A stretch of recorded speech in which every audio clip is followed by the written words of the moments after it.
the commentary of Rashi and myself on Isaiah 53. I just completed a video covering Isaiah 52, verses 13 through 15, which begins the description of the righteous servant. This is literally Isaiah 53 of the Hebrew Bible. In addition, and that was commentary of myself and Rashi, he does not comment on verse 1 of Isaiah 53. And I went through that of my own in the previous video. So I'm picking up on verse 2 of Isaiah 53, and it begins with Rashi's commentary. Rashi is using a version of a translation of the Hebrew Bible from Shabbat.org, where you can also find his commentary.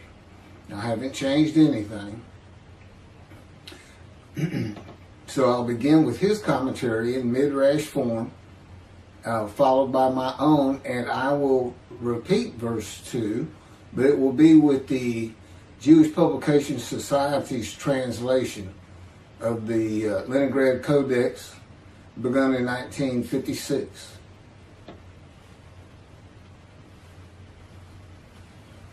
Verse 2, and he came up like a sapling before it, and like a root from dry ground. He had neither form nor comeliness, and we saw him that he had no appearance. Now shall we desire him? Rashi.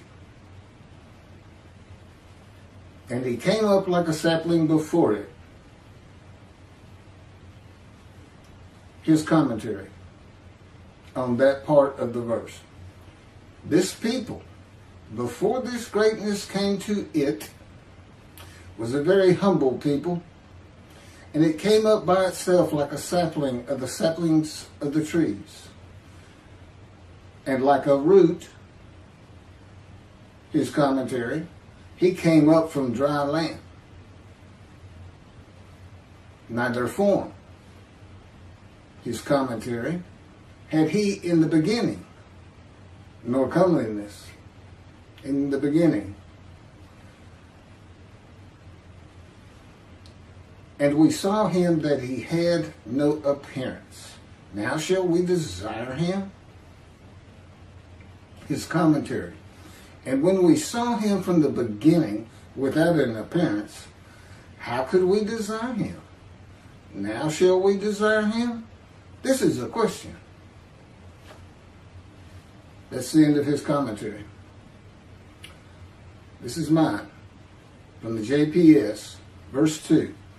For he has grown by his favor like a tree crown, like a tree trunk out of arid ground. He had no form or beauty, that we should look at him, no charm, that we should find him pleasing. Now shall we desire him? My commentary. If the dry land was a Christian country, and his form was a Gentile, under the Jewish law, the halakha, in the beginning, would he be attracted to the Jewish people? Not at all. But if he comes from a Christian country with God to Israel and converts Orthodox to Judaism and becomes an Israeli citizen, the answer is yes, he would be. Rashi on verse 3, despised and rejected by men, a man of pains and accustomed to illness, and as one who hid his face from us, despised, and we held him of no account.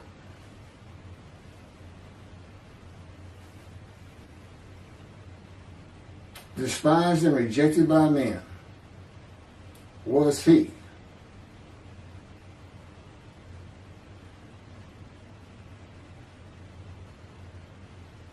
Okay, was he is the beginning of his commentary. Despised and rejected by men, his commentary.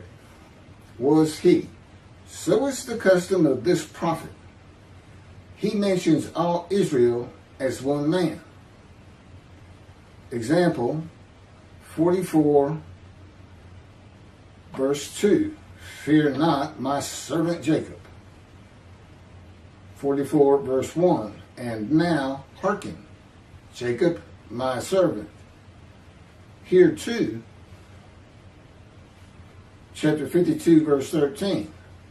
Behold, my servant shall prosper. He said concerning the house of Jacob. A Hebrew word is an expression of prosperity. From 1 Samuel chapter 18 verse 14. And David was successful. Again, a Hebrew word in parentheses.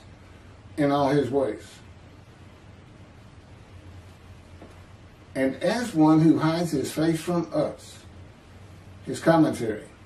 Because of their intense shame and humility, they were as one who hides his face from us, with their faces bound up in concealment, in order that we not see them, like a plagued man who hides his face and is afraid to look.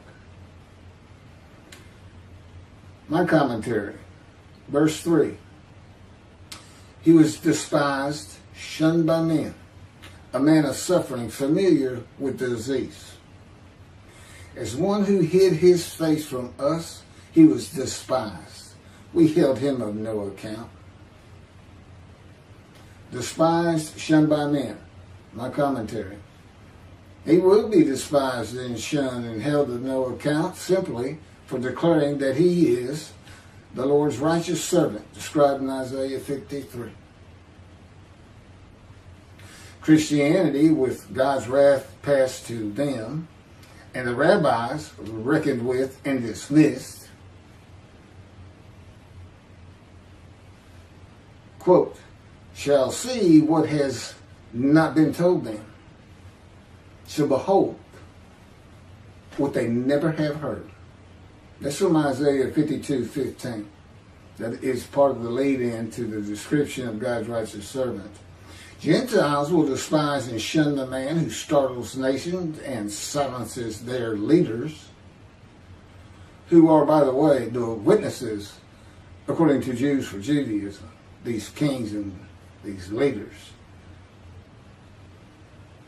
for announcing that he is the anointed one the Jewish people had been waiting for, and that Jesus cannot be the man described in Isaiah 53.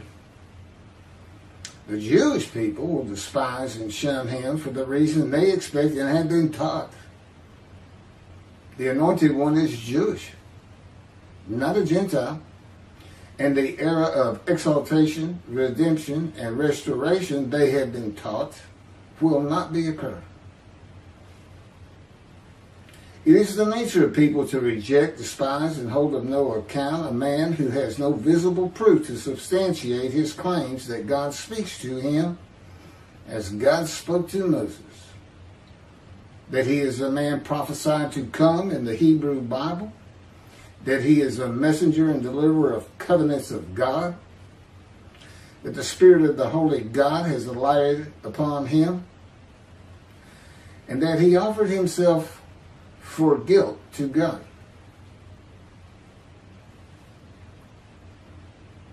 A man is suffering, familiar with disease. My commentary. God's righteous servant will be a man who has a life full of injuries and wounds, accustomed to illness and disease, who hid his face from us. He was despised. We held him of no account. My commentary. A man who is despised and held of no account is not going to go out among the people until the perception of him changes. And he is asked to. Rashi says, because of their intense shame and humility, they were as one who hid his face from us, with their faces bound up in concealment, in order that we not see them, like a plagued man who hides his face and is afraid to look. When have all of the Jewish people as one man been intensely ashamed of being Jews? I'd like to hear the answer to that. When have they bound their faces in concealment that the people not see them? I'd like somebody to tell me that. The world often secluded them in ghettos, but that is the shame of the Gentiles, not God's people. And it most certainly was not all of them. Rashi on verse 4. Indeed, he bore our illnesses and our pains. He carried them. Yet we accounted him as plagued, smitten by God, and oppressed. Rashi. Indeed, he bore our illnesses.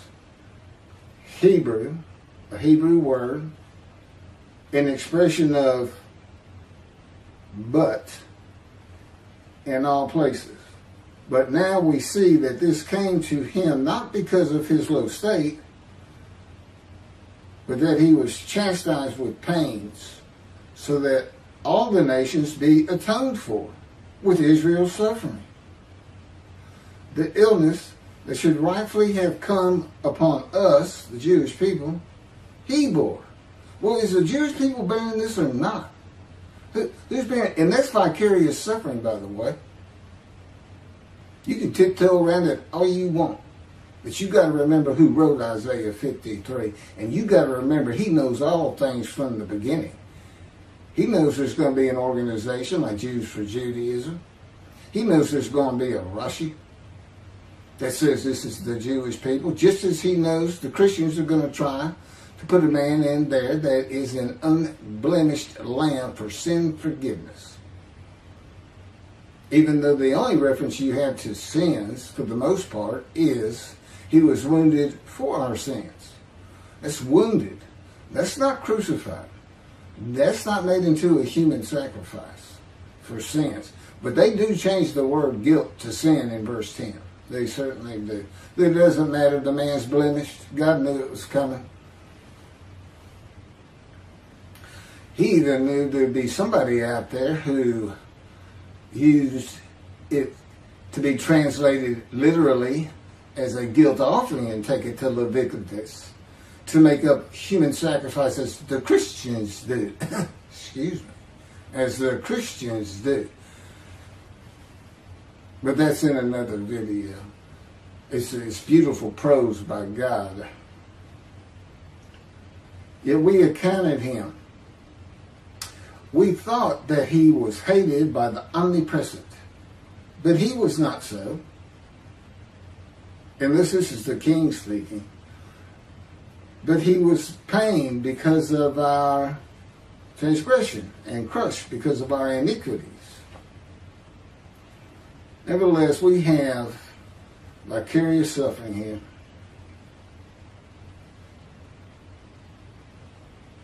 But that he, Israel, was chastised with pains, so that all the nations be atoned for with Israel's suffering. God's teaching is one man cannot bear the sins of another. You can't atone for somebody else.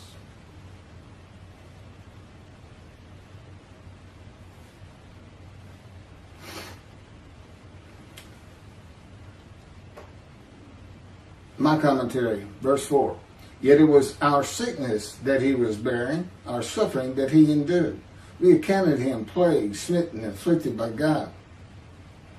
It was our sickness that he was bearing, our suffering that he endured. My commentary. The sickness is not being righteous. The witnesses suffer the sickness of not being righteous and not being in right standing with God. God's righteous servant, which is what this story is all about. You start with the problem. You come up with a resolution. The problem is unrighteousness, and the man described becomes the righteous servant of God who makes the many righteous with his knowledge. However, he has to be prepared. He has to be prepared. And this is where Ezekiel becomes the key to Isaiah 53. You can see God sees him and take him through a fire refinement. And he tells Ezekiel, I'm going to make your forehead like adamant, hard as flint. because of the people I'm sending you to be a prophet for, the exiles of Assyria and Babylonia. God's righteous servant suffers by the chastisement, punishment, bruising, crushing, maltreatment laid on him by the words and power of God, who afflicts him with disease, affliction, to make him suitable for his purpose that might prosper. A purpose includes his righteous servant making the many righteous by his knowledge, and the building of the third temple. If Israel's the Jewish people, I'd like to know why they haven't built God's house for him. Why do they sit back and let Islam sit on the Temple Mount of the holy God of Israel? It's a very good question. The righteous servant bearing up to this fire of refinement is bearing the illness and pain of unrighteousness of the Jewish people to be recognized as a prophet. That in and of itself will draw the Jewish people back to Judaism, recounsel the families one to the other, and make the many righteous. And that's Elijah. Again, the purpose of the man described in Isaiah 53 is the same purpose of Elijah in Malachi 3. If it's going to describe any man, and particularly from the Hebrew Bible, or even the biblical times, it's Elijah. You don't have to open it up to someone outside of the Bible like, I don't know, Jesus. We accounted him as plagued, smitten, and afflicted by God. My commentary. Plague means to cause worry, pain, or difficulty to someone or something over a period of time. Smitten in biblical times meant struck, as with a severe hard blow. Afflicted means grievously affected or troubled, as by a disease. This describes a man that God does not like. A sinner whose life is full of bad events, sickness, suffering. God's righteous servant will have had persistent hardships and troubles, severely injured, and have been grievously affected, especially by disease, based on these words used. None of which describes all of the Jewish people at any time. Even from this idea that the Gentiles and their leaders, these kings, are seeing the great exaltation in the Messianic era of the Jewish people that has yet to occur, and in my opinion will not. And I've given all the reasons for that need to be given. But one thing they don't do, when did the Gentiles say, well, we hate the Jews because they're plagued, because they're diseased, because they're afflicted? Where is that? I don't see that.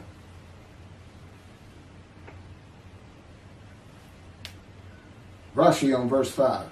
That he was pained because of our transgressions, crushed because of our iniquities, and the chastisement of our welfare was upon him, and with his wound we were healed.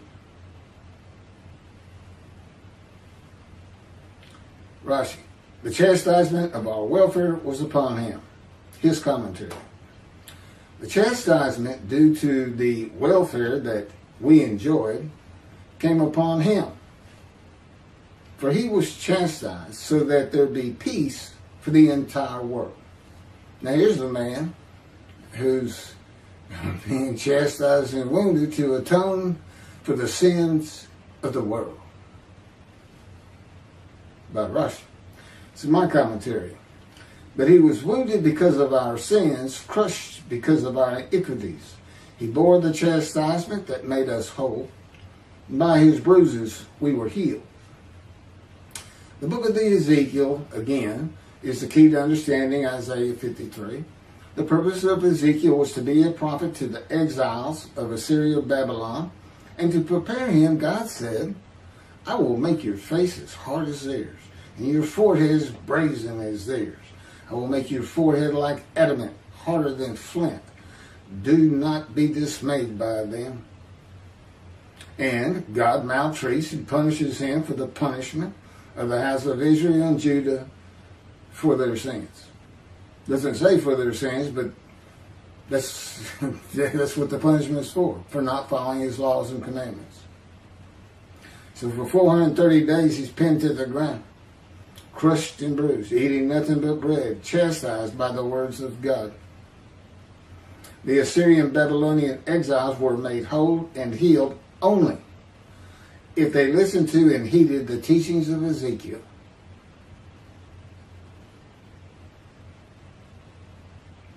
Of repentance and restitution.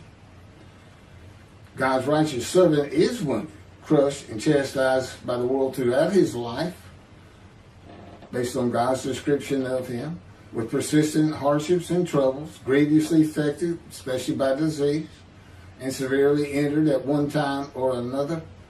They would be smitten as much as anything, the hard blow. A man of many bruises and scars.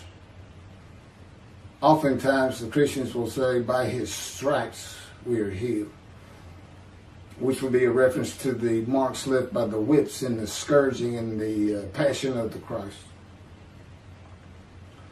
And I would say it's scars. These are the qualities that identify him as God's righteous servant who makes the many righteous.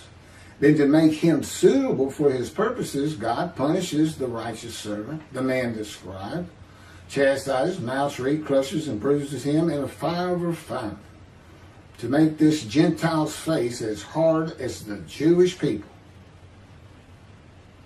His forehead is brazen as theirs, his forehead like adamant, harder than flint, so that he will not fear the Jewish people or be dismayed by them. The righteous servant bearing up to this fire of refinement is bearing the unrighteousness of the Jewish people to be recognized as a prophet of God. But it's just figurative language. I'm having to go through this trauma that he puts upon me for 13 years so that I can be suitable to do the things I'm doing right now. And yet it still hasn't stopped, not by any stretch of the imagination. He's still not working me over. But it's to deliver the covenant. You're forgiven. Everybody is sin free. Now, you got to be in right standing. That's the new part of the teaching. You've got to be observant Jews. You have to study Torah with all you have and show God how much you respect him, that you're back, that you did what you said you're going to do, unlike this false idol, Jesus the Christ. And that falls into what Elijah's supposed to do, bring the families back together, one to the other.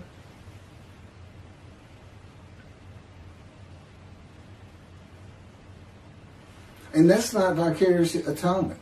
That's just, again, it's figurative language. And God had all kinds of purposes for it, some that I've already mentioned. This wounded and this and that and this. But he does it in Ezekiel too. And it's just to make him, his forehead.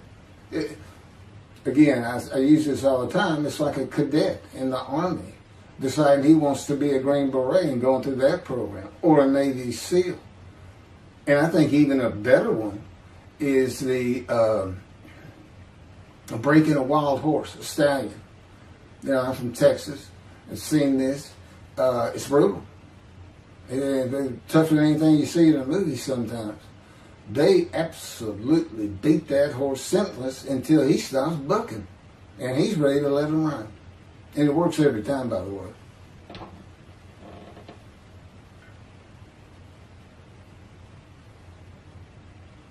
Rashi says, indeed, he bore our illness, an expression of but in all places. But now we see that this came to him not because of his low state, but that he was chastised with pain, so that all the nations be atoned for with Israel's suffering.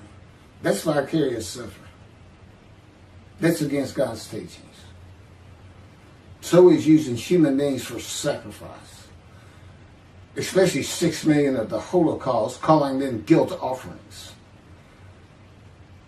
That guilt is translated, God chose to crush him for disease, that he offered himself for guilt. That's the translation.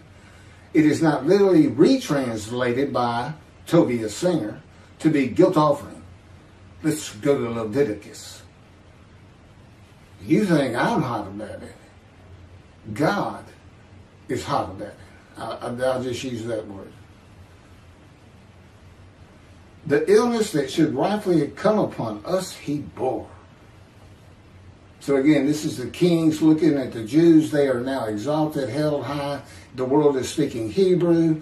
The descendant of David, the king Moshiach, has gathered his kingdom, and now these witnesses. In some particular order, I'm not quite sure. They don't make it clear, these people who say this description of God's prophet like Moses in the day of the Lord is all of his chosen people. This says that God chastised, which means to discipline, especially by corporal punishment. I usually think of chastise as just being verbal, but I looked it up, especially by corporal punishment, all of the Jewish people, so that all of the Gentiles will be atoned for their sins for Israel's suffering. This is the ideology of the Christians.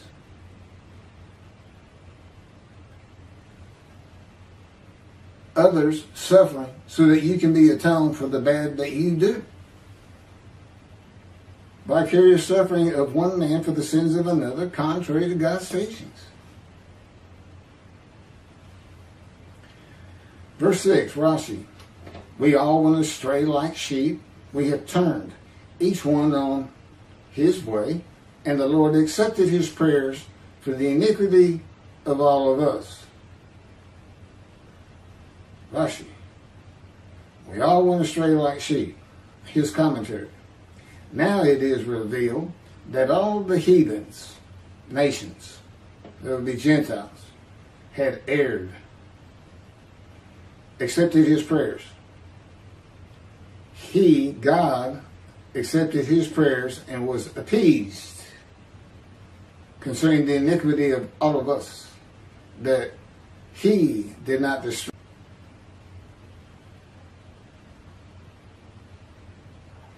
Accepted prayers, Hebrew, again a Hebrew word, espiad and capital O period, F period, this is Rashi, an expression of supplication. My commentary on verse 6. Verse 6, we all went astray like sheep, each going his own way, and the Lord visited upon him the guilt of all of us. Again, this is verse 6. Now, in verse 10, God crushes him with disease that he would make himself an offering for guilt. And here it is, the guilt of all of us being put on him. It still has absolutely nothing to do with human sacrifice under the animal atonement and worship law, sacrificial atonement laws of Leviticus. We all went astray like sheep. My commentary. The Jewish people, who are the witnesses and the speakers of verses 1 through 6, the multiple quote verses, stopped following the laws of God in one manner or another before they became righteous by the knowledge of the righteous servant and belief in him. And the Lord visited upon him the guilt of all of us. My commentary. This would happen in the day of the Lord when God requires a man to be his visible representation and speak and write his words, as Moses did. In the day of the Lord, a Gentile is tested by God, and upon passing the test, the man becomes the righteous servant, David, Elijah, and the prophet like Moses. He accepts God's offer of possibly having long life after being crushed with disease in return of his offering of himself for guilt. It's a covenant between the two. A covenant between the God of Israel and the Gentile. The guilt of the witnesses visited upon him. Figurative language. You can't. How do you take somebody else's guilt and put it on another person? You can't do it. The guilt they have for sinning and emotion. Quote. This is from. I'll let you know in just a second. Taking the mantle which had dropped from Elijah, he, that would be Elisha, his attendant, struck the water and said, "Where's the Lord, the God of Elijah?" And again, Elijah's a Gentile. He's an inhabitant of Ramoth Gilead. That's heir of Assyrian territory. And he's a Tishbite. There's no Tishbites in the genealogy that we have of any of the tribes. There's no such clan. And that's what, every time you see his name, it's the Tishbite. Sometimes the Tishbite and inhabitant, which doesn't mean he came from there. It means he lives there. Even though he was with God for quite a number of years, doing tasks as a man and divine beings. As he too struck the water, it parted to the right and to the left, and Elisha crossed over. It's 2 Kings chapter 2, verse 14. Where's the Lord, the God of Elijah? Elisha is the only person in the Hebrew Bible to refer to God as the God of Elijah rather than the God of Israel, or the God of Abraham, Isaac, and Jacob. The God of a single Gentile.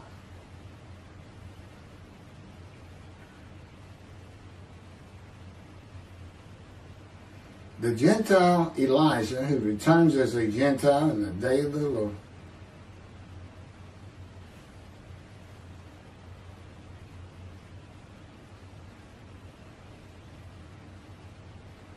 Okay, this is the last of the verses by the witnesses of God's righteous servant. The second speaker of Isaiah 53 is Isaiah himself, the prophet, in verses 7 to 10. The importance that God would have this account of the God of Israel being the God of a single Gentile is that he's not the God of any other Gentile. Just one. So at this moment, he is the God of the Jewish people. When this is written, 2 Kings, he's the God of the Jewish people and one Gentile. Which raises the question, does Elijah need to convert?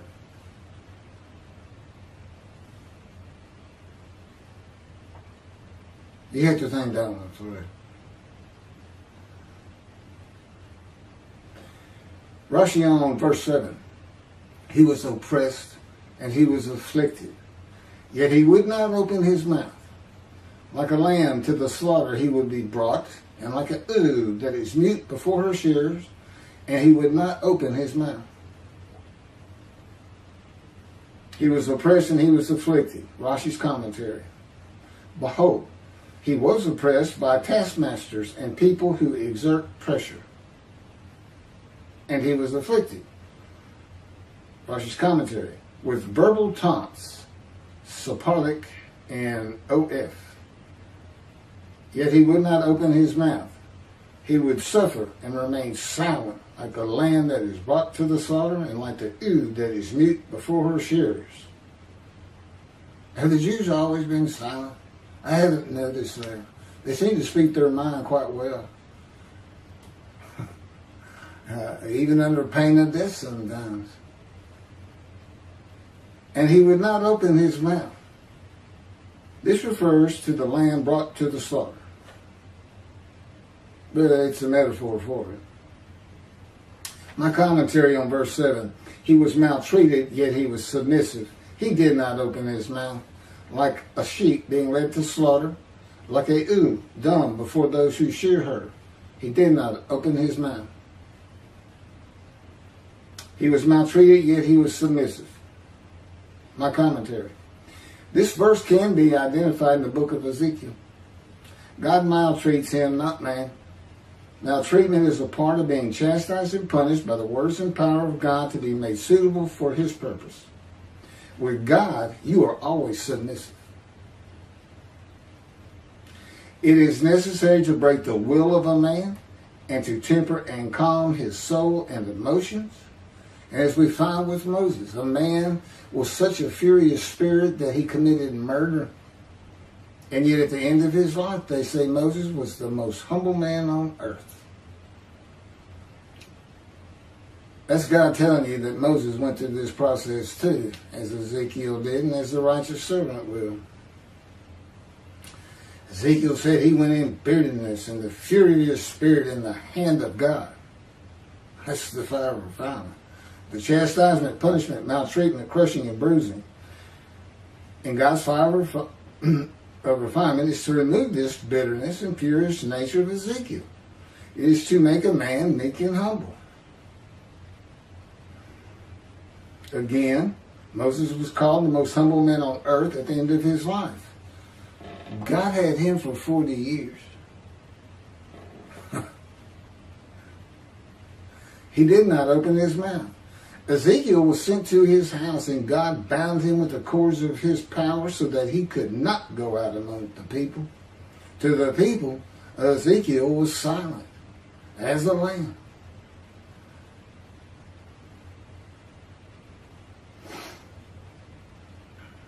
Rashi does not explain how or when this happened to all the Jewish people as the man Israel. You see, I mean, when you say Israel, you say it's the Jewish people, and you have to start coming up with things like, well, when the Messianic era happens, the Gentiles will start saying these things. Well, that's just made up. Just for Judaism doesn't know what the leaders of the Gentile nations are going to start doing when the Jews are exalted. As we already found out, the whole concept that the world is speaking Hebrew is based on a misconstruction, if you want to call it that, of Zephaniah verse 9. Because verse 8 says, God says, I've got it in for the world when I come back. They're going to bear the passion of my fire. Now, how that's perfecting the nations, I don't know. But what Rambam did is he took this phrase in 9. God said, I will make them a people of pure speech. He said, oh, well, that's the people of the world. If the people of the world are speaking Hebrew, then they have accepted that the Jews been right all along about God. In other words, 2 billion Christians will toss out in this time to come of Jeremiah. Will say, we've been wrong about Jesus all along. He's a false God.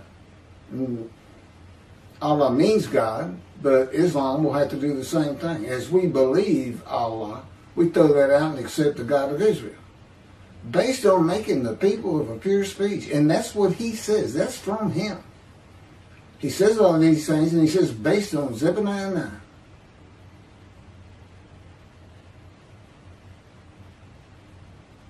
The last thing that's going to happen when Moshiach gets here, when the Jews start saying, he's here. We told you, Christians.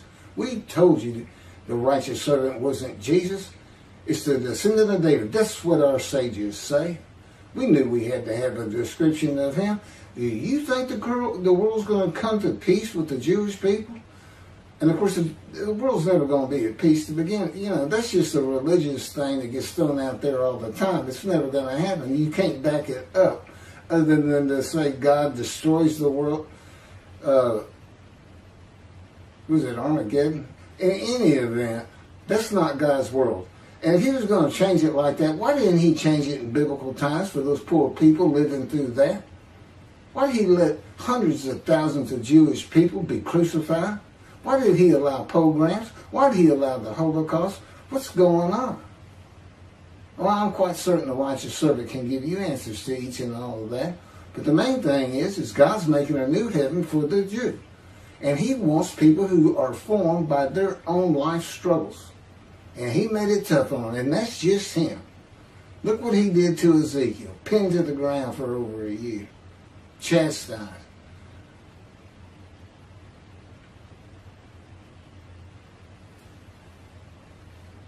He wants the people to the end of time, I'm quite sure, to go through those struggles. He doesn't want a lovely heaven on earth, because now that means his heaven that he's creating, the spiritual heaven that we see in Ezekiel chapter 1 and 10, is completed. Because when God makes angels, he has to form He has to form their personality. He likes it this way. He wants everybody to have their distinct own person that he doesn't form himself.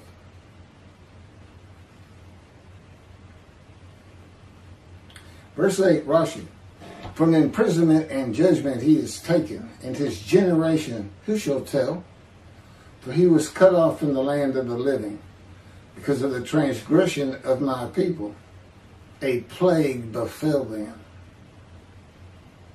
Rashi's, from imprisonment and from judgment he was taken. Rashi's commentary.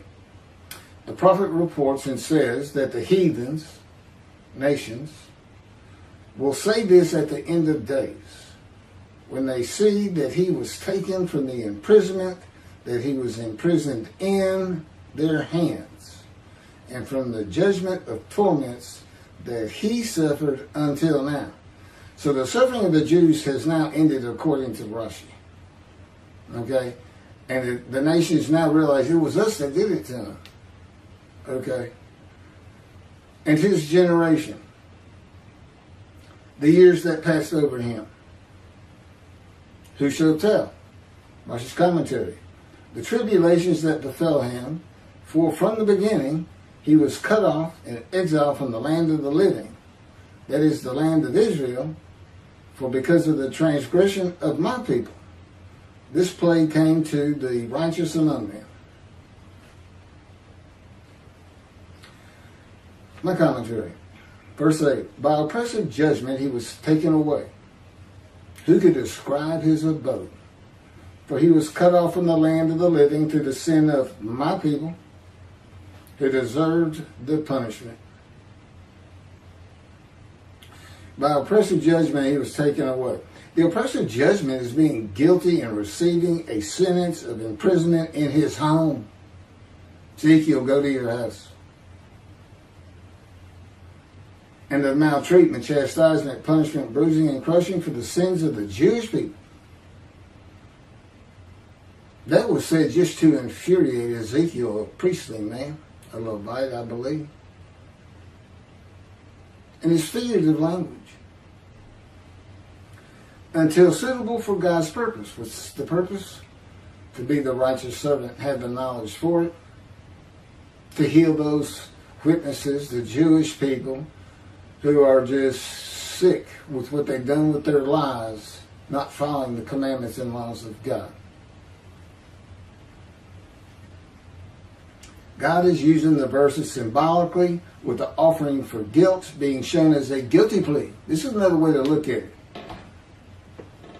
For being shown as a guilty plea before a judge of crimes not committed by the defendant. Who can describe his abode? This would be the jailer. The jailer is a spirit. A spirit seized me and carried me away.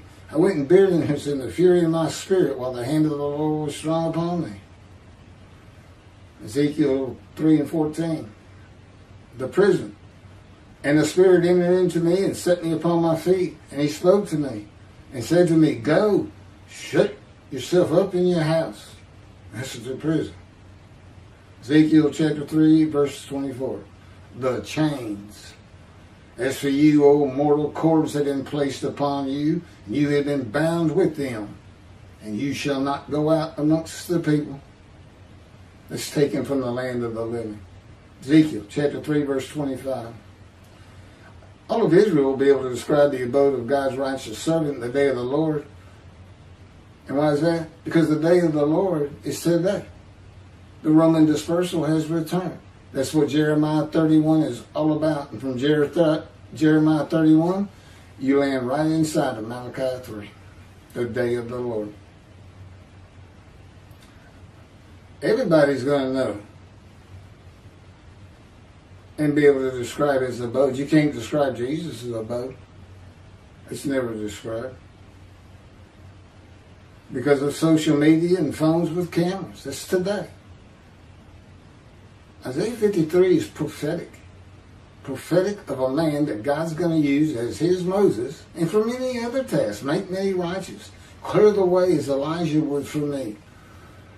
so that the temple can be rebuilt, that I bring with my covenant of friendship that comes with David. When David's here, and I have a reckoning and I dismiss all the shepherds.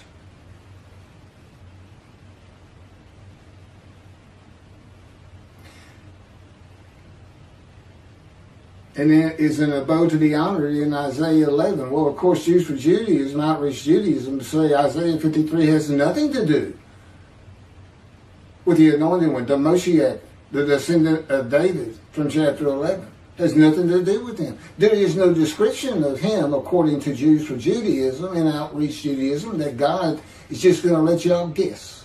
Or as Rambam says, well, if he studies Torah, he just starts making things up. This isn't in the scripture. If he studies Torah all night, and he does this and he does that, and he builds the temple, then we shall know it is Moshiach. We should concern ourselves with Elijah? Who knows if he comes before or after David? We should study Torah. Utter destruction? Hello? I think it's important you find Elijah. I think it's important you identify him. You know what? Better have a description of him too. And anyone can be the prophet like Moses. That's based on his deeds. It's what he does. Primarily write the words of God, dictated to him as the Torah was. For he was cut off from the land of the living. Being cut off from something means you cannot have it or get to it. Cut off from the land of the living by a man given long life means cut off from society and the material things of the world.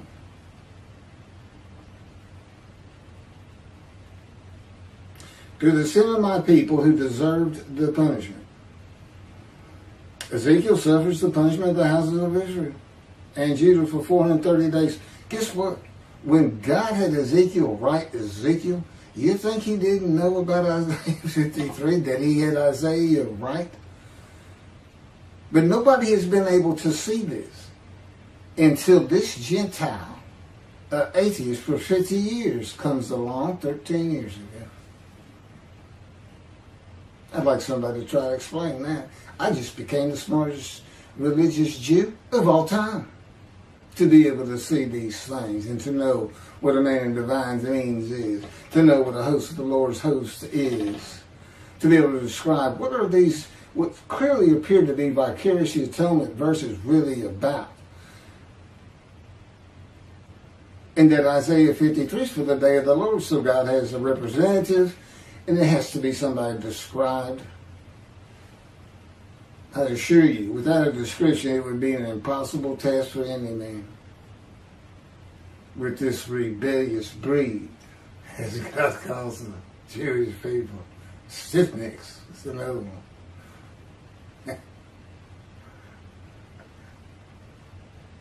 I tell God, yeah, that's pretty tough in my own right. He said, I'm well aware of that, Mr. Keith. There was no vicarious suffering. On and on. I'm back into Ezekiel here.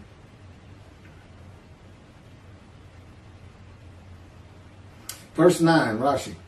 And he gave his grave to the wicked and to the wealthy with his kinds of death, because he committed no violence.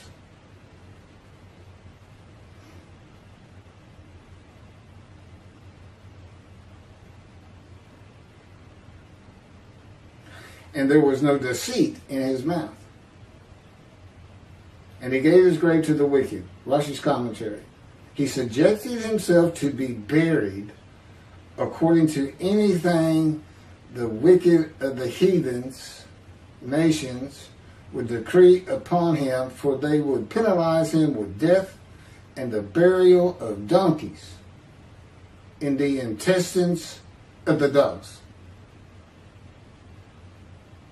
Did I mention that these rhymes were first meant for the people of antiquity? I don't know what they just said. I had no idea. To the wicked, Rashi's commentary, according to the will of the wicked, he, and this he is, of course, Israel. This is the Jewish people, all of them together. He was willing to be buried, and he would not deny the living God. I guess that means die and not convert. Very descriptive. and to the wealthy with his kinds of death. And part of the problem is this translation. I mean, Jews for Judaism does it. We have a modern translation, 30 years spent on it, starting from scratch at the oldest Hebrew Bible, the Leningrad Codex by the JPS. It's very good. It's very, very good. 30 years. There was Orthodox involved, Reform and conservative rabbis, linguists, professors from universities, people who spend their life at just this one thing. Translation.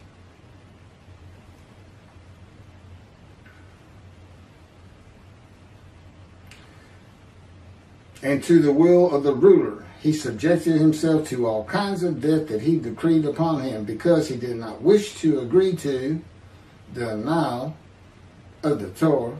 Okay, so it has to do with conversion. To commit evil and to rob like all the heathens, nations, among whom he lived. And there was no deceit in his mouth. Rashi's commentary. To accept idolatry, to accept a pagan deity as God. Okay. Verse 9. And his grave was set among the wicked and with the rich in his death, though he had done no injustice and had spoken no falsehood. This verse says the righteous servant of God was poor, but dies a rich man. The righteous servant of God becomes poor when God cuts him off from the world, the land of the living. And then he is given the many as a portion, receives the multitude of his spoil, and his abode will be honored. So he's going to get rich again. He's going to be able to buy a home again. He will die a rich man. Verse 10, Rashi. And the Lord wished to crush him. He made him ill. And again, he's exposed to death, so this illness has to be fairly severe. If his soul makes itself restitution. And that's an interesting concept, because your soul is inanimate. It's a non-person. It's a non-person. How is his soul? So are we talking about himself or not? It's hard to tell, and this comes up with the Christians too in their rendition. Their rendition says, if you offer the soul of Jesus, he shall receive long life. It's the funniest read. I mean, it's just, what are you even talking about? How do you offer Jesus' soul? Is that by accepting him as your Savior? Well, why does it say he gets long life? You know, you got to get a better translation. That's the start. And these things, and this guilt offering, this offering oneself for guilt means guilt offering. Let's go to human sacrifice. You know, when your interpretation is so far off of what God would possibly be intending. I mean, I can see what he would be saying, I suppose, is that God said, well, yeah, it was just for animals, but, you know, since I'm telling you it's a guilt offering for a man described, and you say the man's Israel, well, it's okay to assume that this the sacrificial system that was done away with hundreds and hundreds and hundreds of years before, it's okay to resurrect it and think that's what I mean. Now, you know, at one point you got to say, look, some of these prophecies can't happen. And I've been going on and on about this with the Messianic era. You know, God can have other purposes. God can just be writing a poem that's uplifting. And it sounds like prophecy to you. It doesn't have to be. You know what prophecy is? I'm going to make a new covenant with you. When are you going to do it? Well, when I come back, when I send my angel, and I'll have my messenger with me so he can deliver it to you. I mean, you know, it becomes so easy. It becomes so easy to understand.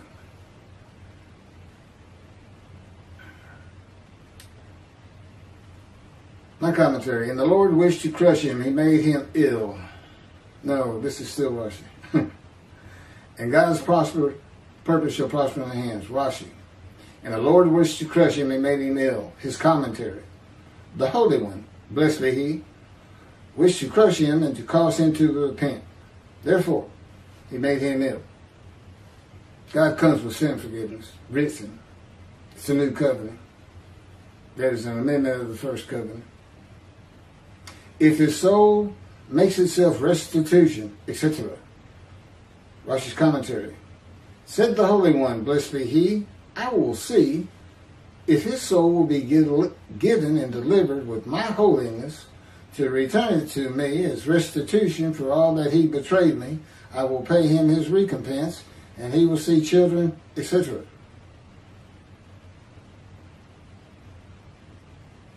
So all the Jewish is one man, Jewish people is one man. They're going to take their souls from their bodies, give them to God. He's going to refine them and give them back. Say, okay, now we're even. That you had to go through that. Why else was that written? It's in quotes. The word so-and-so Hebrew is an expression of ransom that one gives to the one against when he sinned. Amendi, N-O-F, to free from faults, similar to the matter mentioned in the episode of the Philistines. That's 1 Samuel chapter 6, verse 3. Do not send it away empty, but you shall send back with it a guilt offering.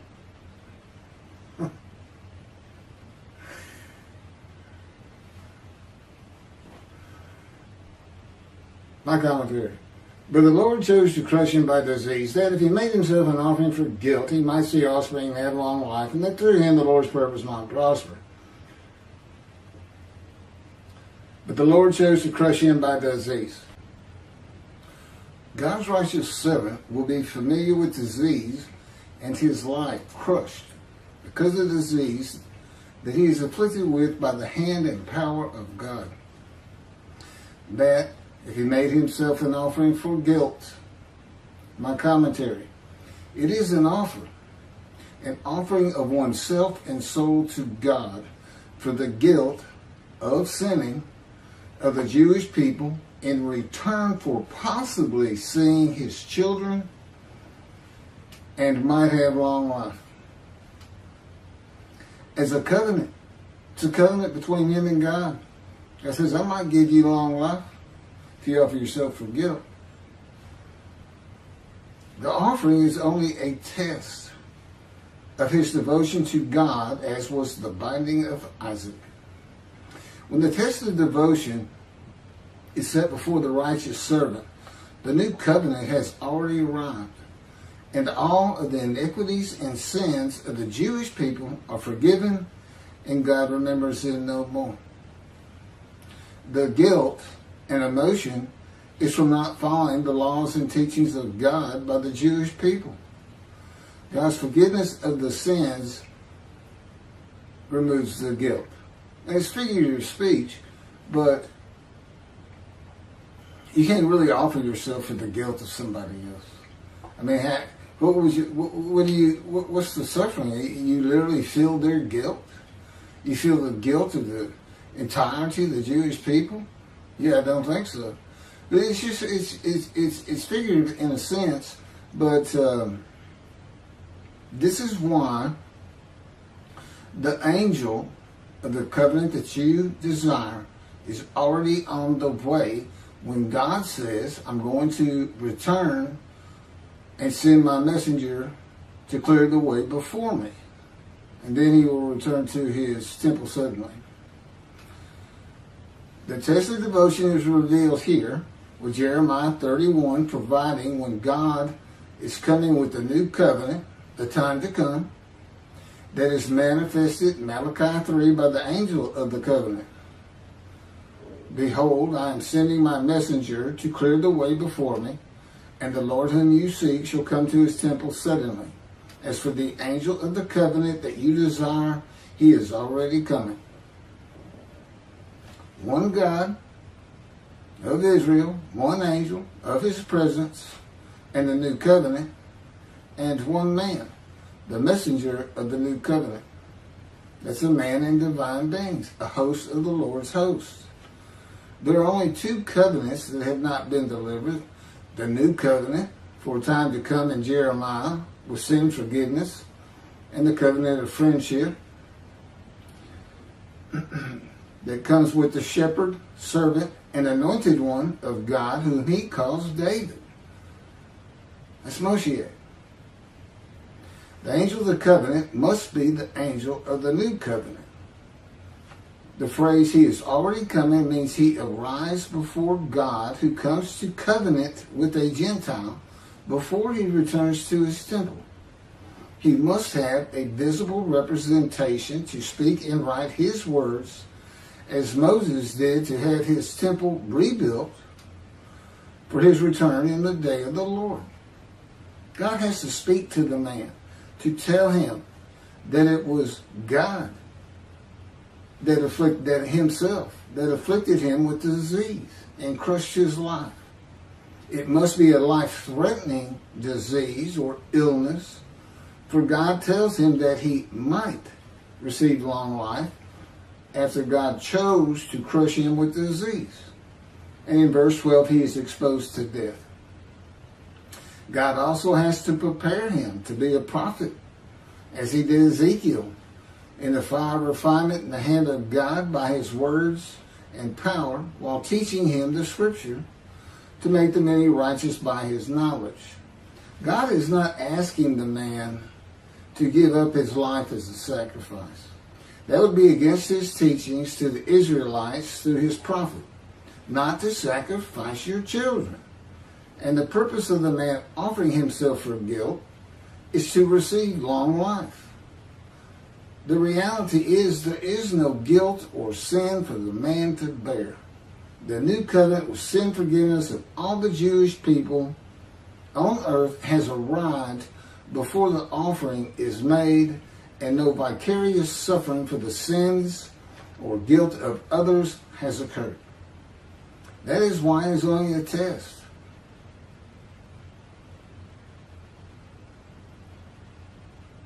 God removes the guilt. I didn't.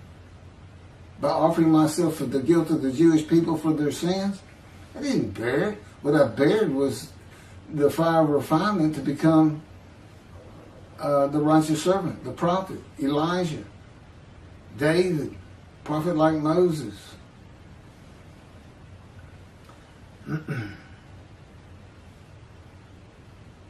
It is only a test. Now, God knows it's only a test, but I didn't know it was a test. God knows this before he covenants with the man, a covenant that if he makes himself an offering for guilt, God might not let him die of the disease. A test of devotion, trusting that God will not let him die. God had Isaiah write Isaiah 53 just as he had Moses write the Torah, at his command and direction. The multiple purposes of how Isaiah 53 is written were no more possible for Isaiah to know than Moses could know the multiple purposes of the Torah and the 1,613 laws of God for the Jewish people derived from its books. Isaiah 53 was written with the knowledge of God that the Gentiles would take the book of the children of the book and call it their own. This is the Christians. That they would do it based on the animal, sacrificial, atonement, worship laws of the Torah. The primary purpose of verse 10 is not the test of devotion. It's to make certain that the animal, sacrificial, atonement, worship laws of the Torah cannot be used for the man described. It is the only reason God would crush a man with disease to make him his servant. You cannot offer an animal with defect or blemish. So God blemishes the man. In addition, I was born with defect. You can't offer an animal that has the shoulder that I have and no right breast and withered arm.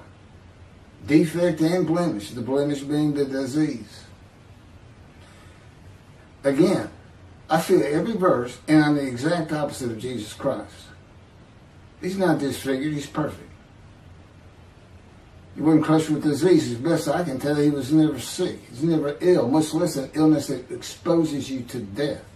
And he wasn't exposed to death, he died. No man would refuse God, and God does not need a man's permission to make him a servant. And this goes again to why he chose to crush me, the righteous servant, with disease. He doesn't need a man's permission. He's God. In the book of Ezekiel, God seized him and made him suitable for the purpose of being a prophet to the Assyrian and Babylonian exiles in his fire of refinement. Okay, this will be verse 11, Rashi. From the toil of his soul he would see, he would be satisfied. With his knowledge my servant would vindicate the just for many, and their iniquities he would bear. Rashi. From the toil of his soul he would eat and be satisfied, and he would not rob and plunder. With his knowledge would vindicate the just. Okay, and Rashi comments, my servant would judge justly all those who came to litigate before him, and their iniquities he would bear. Rashi's commentary, he would bear in the manner of all the righteous, as it is said, Numbers chapter 18, verse 1. You and your sons shall bear the iniquity of the sanctuary.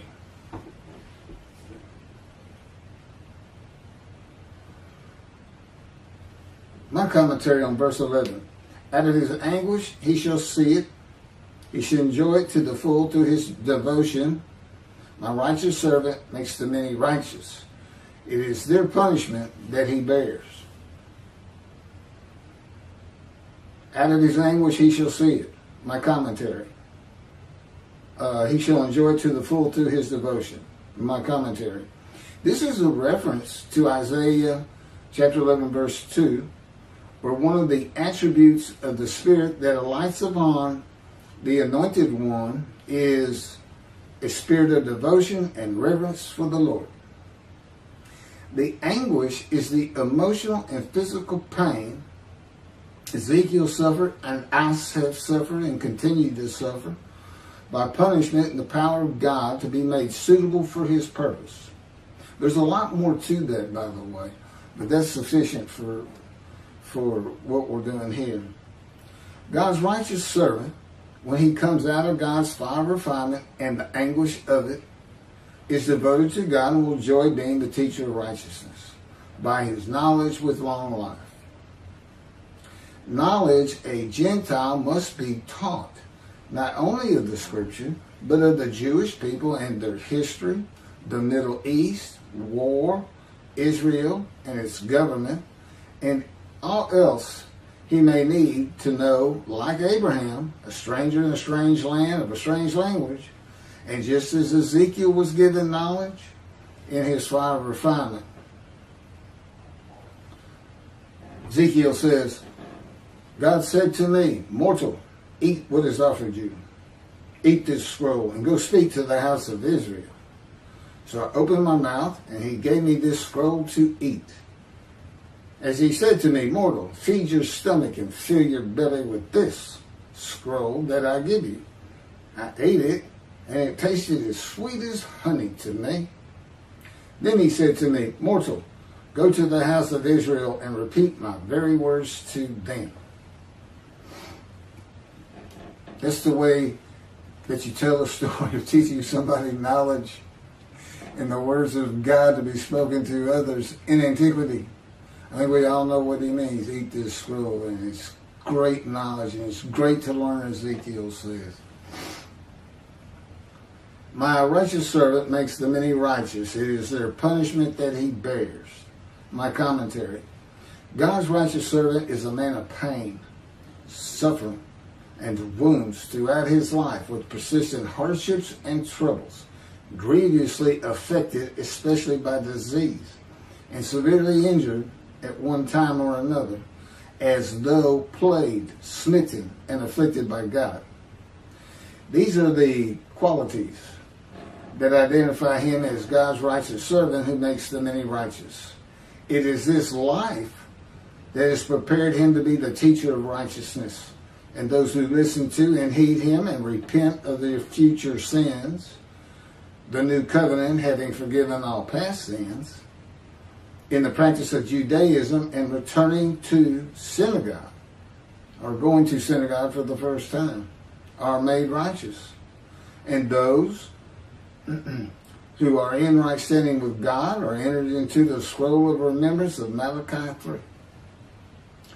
Those who God has reckoned with and dismissed when his shepherd and servant David arrives, the shepherds,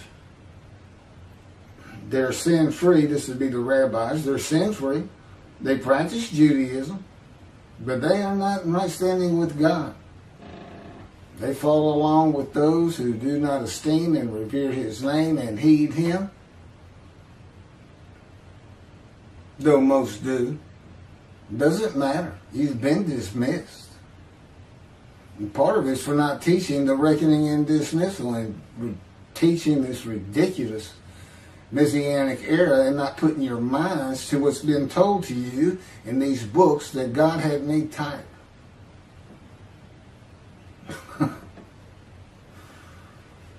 The Lord has heard it and noted it, and the scroll of remembrance has been written at his behest concerning those who revere the Lord and esteem his name.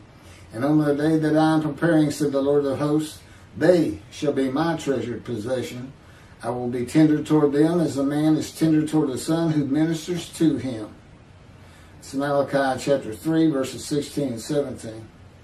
The scroll of remembrance is not the book of life. The day that I am preparing is the day of the Lord. A man who is tender towards a son who ministers to him, is a man who never wants to be without him. For behold, I am creating a new heaven and a new earth. The former things shall not be remembered. They shall never come to mind. Be glad then and rejoice forever in what I am creating. For I shall create Jerusalem as a joy and her people as a delight. Isaiah 65, verses 17 through 18. For as the new heaven and the new earth which I will make shall endure by my will, declares the Lord, so shall your seed and your name endure. That's Isaiah 66:22. The new heaven where the name Israel shall endure is heaven with the addition of the angels Israel, when this earth is no more. Heaven is only for the Jewish people.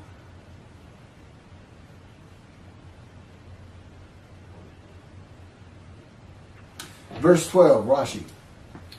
Therefore, I will allot him a portion in public, and with the strong he shall share plunder, because he poured out his soul to death, and with transgressors he was counted, and he bore the sin of many, and interceded for the transgressors. Rashi's commentary on therefore. Because he did this, I will allot him an inheritance and a lot in public with the patriarchs. He poured out his soul to death. Rashi's commentary, Hebrew, some word, an expression like from Genesis 24:20, and she emptied her pitcher, and with transgressors he was counted. Rashi's commentary, he suffered torments as if he had sinned and transgressed, and this is because of others. So that's again vicarious suffering. He bore the sin of the many and interceded for the transgressors. Through his sufferings, for good came to the world through him. Well, supposedly. That's an interpretation. It's not fact. It's not, this is descriptive of a man so God can have a prophet like Moses. It's to be able to find a man. It's not about, I believe, and based on my interpretation of the scriptures, that all these things are going to happen. And because those things are going to happen, then the Gentiles are going to say this about us as witnesses of how the fact we were so lowly, and now the entire world is speaking Hebrew, practicing Judaism, exalting the Jew, and giving us their stuff. Right. That's what you've done with God's description of four men: David, Elijah, Moses, the prophet like Moses, and his righteous servant. And if he's not successful, apparently there's going to be a destruction of the state of Israel someday in the future. My commentary. Assuredly, I will give him the many as his portion. He shall receive the multitude as his spoil. For he exposed himself to death and was numbered among the sinners, whereas he bore the guilt of the many and made intercession for sinners. I will give him the many as his portion. He shall receive the multitude as his spoil. My commentary. Those who believe in him and are made righteous. See, everybody's sin free, but they got to believe that I am the man with the new covenant, that it has been delivered to me from the angel in my capacity as Elijah, because I would know the angel, because Elijah is specifically taken to heaven and then he's sent back. That's why. That's what it's about. For he exposed himself to death. God's righteous servant is crushed with disease that exposes him to death, but given long life. Rashi says the Jewish people, as one man, Israel, poured out their soul unto death. But he doesn't tell us when this happened, or will happen, and even can happen with the number of Jews we have today. The Jewish people, as the man Israel, are not described in Isaiah 53. Period. It's a false teaching. And it is a false teaching that rubs God the wrong way. And was numbered among the sinners. God's righteous servant will have been a sinner, a Gentile, not a religious man in the beginning, whereas he bore the... Oh, what if they're just making a mistake? That's just their interpretation? Yeah, God would beg to differ with that. And he knows the true answer, doesn't he?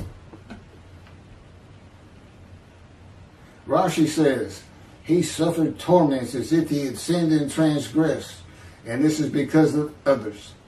He bore the sin of the many. The Jewish people, as one man Israel, became Jesus. Now that's not just according to Rashi, that's according to Jews for Judaism too. Oh, they try to tiptoe around. They try to tiptoe around 53:10. But you can't do it. God had it written. And 11 and 12 for that matter. Bearing the sin of the many. You know, well, Jews for Judaism said, well, you know, what happened is that now that we've been exalted so high, everybody realizes our low stature was just to bear the suffering that they should be bearing. We should have all bared it together, but they didn't. So we did it by ourselves. And so they've been atoned by us. But that's vicarious suffering. He can't get around it. He tries and he tries and he tries and he can't do it. According to Rashi. This is why Rambam and many others would, and of course, Tovia Singer went Christian and decided to use human sacrifice. You know, the Christians only killed one of God's children as a human sacrifice. Tovia Singer killed 6 million as a human guilt offering. Blemished rams he's offering, apparently, with Hitler apparently being the righteous servant, because he got a portion, the hides of the Jewish people. I don't know. I don't know. I'm new to religion. Maybe that's acceptable ways to look at things or not think through what you're saying. I mean, who got the long life? I mean, you got to ask yourself questions. You can't just throw things out there. Not in my opinion. Not as Jews you can't. Now maybe Christians do, and they do. But God expects a lot more from you folks, especially your teachers. Especially. But of course they've been dismissed. We'll see which one of them's want to repent and atone. The Jewish people are not described. It is a particular man known in the Babylon Talmud as the leper scholar, a man to be the representation of God in the day of the Lord, speaking and writing his words as the prophet like Moses. Yep, got some interference out there, but I'm just now done. Thank you very much for listening.